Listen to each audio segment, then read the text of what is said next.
উসমান রাদিয়াল্লাহু আনহু ধনী ছিলেন কি না? তো নবীর কাছে গিয়ে বলছেন যে আমার ধন সম্পদ খুব বেশি বাড়ছে, ইয়া রাসূলুল্লাহ আপনি সম্পদ একটু কমানোর দোয়া করেন তো আমার জন্য। চিন্তা করা যায় মানুষ এমন দোয়া কেউ করবে এই যুগে? আচ্ছা, নবী সাল্লাল্লাহু আলাইহি ওয়াসাল্লাম বললেন তুমি উটের পিঠে গাধার পিঠে খাওয়া দাওয়া করো, ঠিক আছে, খাওয়া দাওয়া করো। তো তিনি খাওয়া দাওয়া করেন। এখন কয়দিন বলতে কতদিন আল্লাহ ভালো জানেন, তিনি এসে বলছেন ইয়া রাসূলুল্লাহ আমার তো সম্পদ আরও আগের চেয়ে বাড়তেছে দেখি। আপনি কি দোয়া করলেন? সম্পদ আরও বাড়া শুরু করেছে এখন।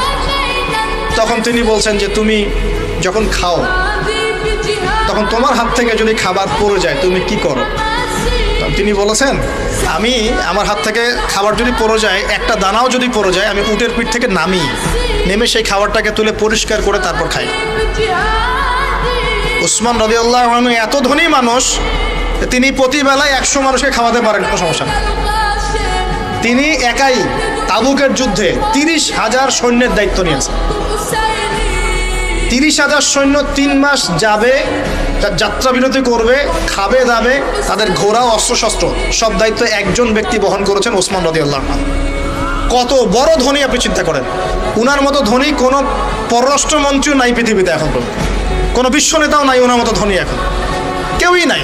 আর উনি কিন্তু তার এই ধন সম্পদ সুদের মধ্য দিয়ে অর্জন করেন নাই, তার ধন সম্পদ দুর্নীতির মধ্য দিয়ে অর্জন করেন নাই। তার ধন সম্পদ তিনি কিন্তু এই যে অন্যের সম্পদ অন্যায়ভাবে দখল করে অর্জন করেন নাই। তিনি সম্পদ অর্জন করেছেন বৈধ পন্থায়, হালাল ব্যবসা করেছেন নাকি না?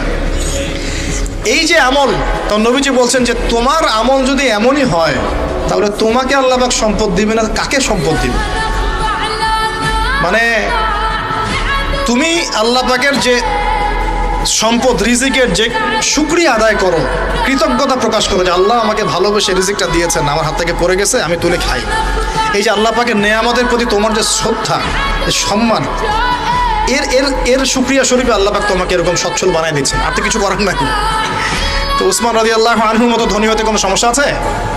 তিনি কৃপণ ছিলেন না, তিনি আল্লাহ পাকের নেয়ামতের শুকরগুজার ছিলেন।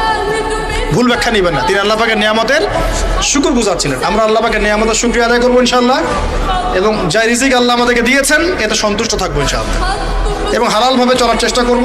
আল্লাহ পাক আমাদেরকে ধন দিলে সেই ধন সম্পদ যতটুকু আমার পরিবারের জন্য প্রয়োজন, বাড়তিগুলো আমরা আল্লাহর পথে দান সদাকা করবো ইনশাআল্লাহ। আল্লাহ পাক আমাদের সবাইকে আল্লাহর রাস্তায় দান করার তৌফিক এনায়েত করুন, আমিন।